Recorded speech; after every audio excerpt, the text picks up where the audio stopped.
Hello friends, welcome to our channel lunch box.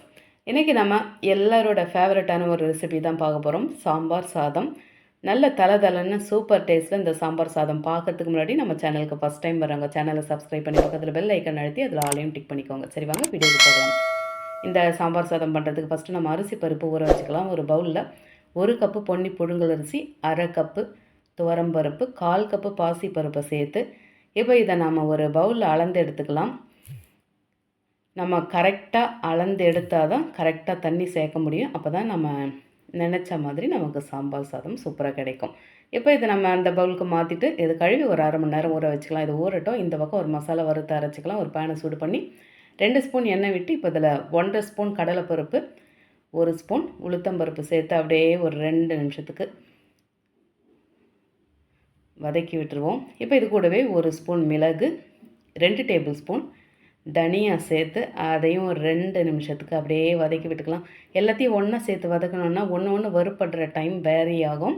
அதனால் நம்ம தனித்தனியாக சேர்க்குறோம். இப்போ 1/4 ஸ்பூனுக்கும் குறைவாக கடுகு, ரொம்பவே கொஞ்சமாக வெந்தயம், 1 ஸ்பூன் சீரகம் சேர்த்து எல்லாத்தையும் நல்ல வாசனை வர்ற அளவுக்கு அப்படியே வதக்கி விட்டாச்சு. இப்போ காரத்துக்கு நான் 8 காஞ்ச மிளகாய் சேர்க்குறேன். கூடவே பெருங்காயம் சேர்த்து இப்போ எல்லாத்தையும் நல்லா வறுத்துட்டு லாஸ்ட்டாக 1 டேபிள் ஸ்பூன் துருவின தேங்காயை சேர்த்து அதையும் நல்லா வறுத்துட்டு இப்போ இதை நம்ம இறக்கி ஆற வச்சுருவோம். இந்த அளவுக்கு வறுப்பட்டது போதும். நல்லா ஆறட்டும். இப்போ மிக்ஸி ஜார் இல்லாட்டி பிளெண்டரில் சேர்த்துட்டு எந்த அளவுக்கு நல்ல நைஸாக வருமோ அந்தளவுக்கு நம்ம அரைச்சி எடுத்துக்கலாம். இதில் நம்ம எண்ணெய் சேர்த்து வதக்கி இருக்கிறதால அந்தளவுக்கு நைஸ் வராது, கொஞ்சம் திரியாக தான் இருக்கும். இந்த பாருங்கள், நல்லா சூப்பராக பவுட்ராகி வந்திருக்கு. இன்னும் நம்ம எண்ணெய் சேர்க்கலைனாக்கா நல்லா மணலாக வரும். இப்போ இதை நம்ம அப்படியே வச்சுட்டு இந்த பக்கம் நம்ம புளியை ஊற வச்சு கரைச்சி எடுத்துருவோம். இந்த சாம்பார் சாதத்துக்கு இந்த அளவு புளி போதும், அதாவது ஒரு பெரிய நெல்லிக்காய் அளவுக்கு. அதே மாதிரி அது ஃபுல்லாக நம்ம கரைச்சி எடுத்துக்கூடாது, இந்த அளவுக்கு கரைச்சி எடுத்தால் போதும். இப்போ இதையும் அப்படியே வச்சுட்டு இந்த பக்கம் பார்த்திங்கன்னா அரிசி பருப்பு ஊறி வந்தாச்சு. இதை நம்ம ஒரு குக்கரில் தண்ணியை வடிச்செடுத்து சேர்த்துட்டு இது கூடவே 1/2 ஸ்பூன் மஞ்சள் தூள், உப்பு தேவையான அளவுக்கு சேர்த்துட்டு 1 ஸ்பூன் நெய் விட்டு தண்ணி அளவு பார்த்திங்கனாக்கா நம்ம 1 பவுல் அளவுக்கு அளந்து எடுத்தோம் அரிசியும் பருப்பும். அதுக்கு நான் 3.5 பவுல் தண்ணி சேர்க்குறேன். இப்போ ஒரு முறை எல்லாத்தையும் நல்லா கலந்து கரைச்சிட்டு இது நல்லா ஒரு 3-4 விசில் மட்டும் வேக வச்சு எடுத்துக்கலாம். இது நல்லா வெந்து வரட்டும். இந்த பக்கம் நம்ம கடாயை சூடு பண்ணிவிட்டு அதில் 3 ஸ்பூன் எண்ணெய் விட்டு எண்ணெய் சூடான பிறகு 1/2 கப்பு சின்ன வெங்காயம் 2 கட் பண்ணி சேர்த்துக்கலாம். 2 டேபிள் ஸ்பூன் பூண்டு நீல வாக்கில் மெலிசாக கட் பண்ணி சேர்த்து 3 பச்சை மிளகாய் சேர்த்து 1 கொத்து கருவேப்பிலையும் சேர்த்து லைட்டாக வதக்கி விட்டுருவோம். இதை நம்ம வேக வைக்க தான் போகிறோம். 1 கப்பு தக்காளியும் சேர்த்துட்டு அதையும் ஒரு முறை கலந்து விட்டுக்கலாம். இப்போ கலந்தாச்சு. காய்கறி சேர்த்துக்கலாம். 1 நூக்கல் இந்த சைஸில் கட் பண்ணி எடுத்துக்கலாம். 1 கப்பு பீன்ஸு இந்த சைஸ் கட் பண்ணி எடுத்தாச்சு. பாதி அளவுக்கு முள்ளங்கி இந்த அளவு கட் பண்ணி சேர்த்தாச்சு. 1/2 கப்பு கேரட்டு கட் பண்ணி சேர்த்து எல்லாத்தையும் ஒரு முறை கலந்து விட்டுருவோம். முருங்காய் இருந்தால் அதுவும் ஒரு 4-5 பீஸ் சேர்க்கலாம். என்கிட்ட இல்லாததால் நான் சேர்க்கலை. இப்போ எல்லாத்தையும் ஒரு முறை வதக்கியாச்சு. 1 ஸ்பூன் தனி மிளகாய்த்தூள், 1 ஸ்பூன் தனியாத்தூள், 1/2 ஸ்பூன் சீரகத்தூள், 1/2 ஸ்பூன் மஞ்சள் தூள், உப்பு தேவையான அளவுக்கு பார்த்து கேர்ஃபுல்லாக சேர்த்துக்கலாம். ஏன்னா நம்ம ஏற்கனவே அரிசி பருப்பு கூட உப்பு சேர்த்து தான் நம்ம வேக வச்சுருக்கோம். இப்போ மசாலா எல்லாத்தையும் நல்லா கலந்து பரட்டிட்டு தண்ணி ஒரு 3 கப்பு சேர்த்துக்கலாம். சேர்த்து எல்லாத்தையும் ஒரு முறை நல்லா கலந்துட்டு நல்லா மூடி போட்டு இந்த காய்கறிலாம் நல்லா வெந்து வரட்டும்.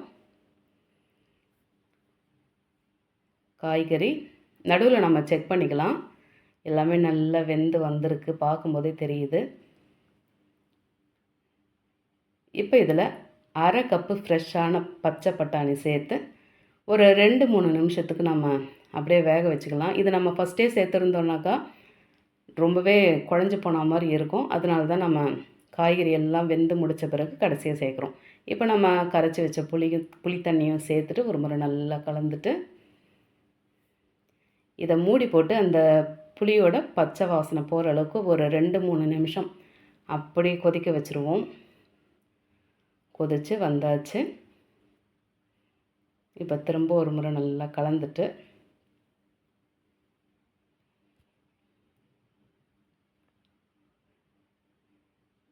இதை அப்படியே விட்டுடலாம். இந்த பக்கம் அரிசி பருப்பு வெந்து வந்தாச்சு. இது பாருங்கள், அந்த துவரம்பருப்பு பாசிப்பருப்பு இருக்கிற இடமே தெரியல. நல்லா ஒரு கரண்டி வச்சு அப்படியே மசிச்சு எடுத்துக்கலாம். நம்ம இதில் அந்த பாசிப்பருப்பு சேர்த்துருக்கிறதால தான் நல்ல லூஸாக இருக்குது பாருங்கள். நல்லா அந்த கலந்து வர்றதுக்கு நல்லா மசிஞ்சு குழஞ்சி வந்திருக்கு. இப்போ இந்த பக்கம் நம்ம வேக வச்ச அந்த காய்கறியை இதில் சேர்த்து ஒரு தாளிப்பு தந்துடலாம். பேனை சூடு பண்ணி அதில் ஒரு 4 டேபிள் ஸ்பூன் எண்ணெய் விட்டு கூடவே 2 ஸ்பூன் நெய் விட்டுக்கலாம். ஏன்னா நம்ம நடுவில் நெய் சேர்ப்போம் லாஸ்ட்டாக. இதில் 1 ஸ்பூன் உளுத்தம்பருப்பு, 1 ஸ்பூன் சீரகம், வெந்தயம் ரொம்ப கொஞ்சமாக 1 ஸ்பூன் கடுகு சேர்த்து, காஞ்ச மிளகாய் 4 2 கிள்ளி போட்டு சேர்த்து இப்போ எல்லாத்தையும் நல்லா பொரிய வச்சுக்கலாம். நல்லா பொரிஞ்சு வரட்டும். பெருங்காயத்தூள் கொஞ்சமாக சேர்த்துட்டு அதையும் நல்லா கலந்து பொரிய வச்சுட்டு 1/4 கப்பு சின்ன வெங்காயம் மெலிசாக கட் பண்ணி சேர்த்து கூடவே ஒரு 7 பல் பூண்டு நீல வாக்கில் மெலிசாக கட் பண்ணி சேர்த்து நல்லா சாஃப்டாக வதக்கி விட்டுக்கலாம். சூப்பராக இருக்கும் லாஸ்ட்டாக அந்த தாளிப்பில் சேர்க்கும்போது. இப்போ கடைசியாக ஒரு கொத்து கருவேப்பிலையும் சேர்த்து அதையும் நல்ல வாசனை வர்ற அளவுக்கு வதக்கிட்டு இப்போ ஒரு முறை லைட்டாக அப்படியே ஒரு கலக்கிட்டு இந்த பக்கம் நம்மளோட சாம்பார் சாதத்தில் மேலே அப்படியே கொட்டி விட்டாச்சு. லாஸ்ட்டாக நம்ம பொடி பண்ணி வச்சுருக்க இந்த சாம்பார் பொடியை சேர்த்துட்டு கட் பண்ணி வச்சுருக்க கொத்தமல்லியை சேர்த்து இப்போ எல்லாத்தையும் நல்லா கலந்து விட்டுக்கலாம். நம்ம அரைச்சி எடுத்துருக்க பொடி அத்தனையும் சேர்க்கணும்னு அவசியம் கிடையாது. உங்களுக்கு எந்த அளவுக்கு தேவையோ அந்தளவுக்கு மட்டும் சேர்த்துக்கோங்க காரம் பார்த்து. அவ்வளோதான். இந்த பாருங்கள், பார்க்கவே சூப்பராக நல்ல தலன்னு நம்மளோட சாம்பார் சாதம் அட்டகாசமாக ரெடி ஆகிடுச்சு. நல்ல சாம்பார் சாதம் நல்ல சூடாக வேணும்னாக்கா இந்த சாதமும் கூட இந்த காய்கறியும் ஈக்குவலாக ஒரே மாதிரி பக்கத்தில் வேக வச்சுக்கோங்க. அப்போ தான் ரெண்டுத்தையும் ஒன்றா மிக்ஸ் பண்ணி நல்லா சுட நம்ம சாப்பிட்றதுக்கு கரெக்டாக இருக்கும். அதே மாதிரி அப்போவே சாப்பிட்ருவீங்கனாக்கா தண்ணி இந்த அளவு போதும். கொஞ்சம் சாப்பிட்றதுக்கு லேட் ஆகும், இன்னும் கொஞ்சம் நல்லா தளர்வாக இருக்கட்டும்னு நினச்சிங்கன்னா தண்ணி அளவு எக்ஸ்ட்ரா சேர்த்துக்கோங்க. அதே மாதிரி மசாலாவும் எக்ஸ்ட்ரா சேர்த்துக்கோங்க. இதே அளவில் இதே மாதிரி நீங்களும் இந்த சாம்பார் சாதத்தை செய்து சாப்பிட்டு எப்படி இருந்ததுன்னு மறக்காமல் கமெண்ட்டில் சொல்லுங்கள்.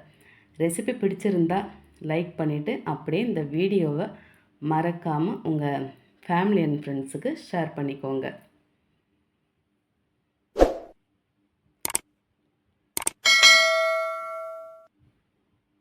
தேங்க்ஸ் ஃபார் வாட்சிங்.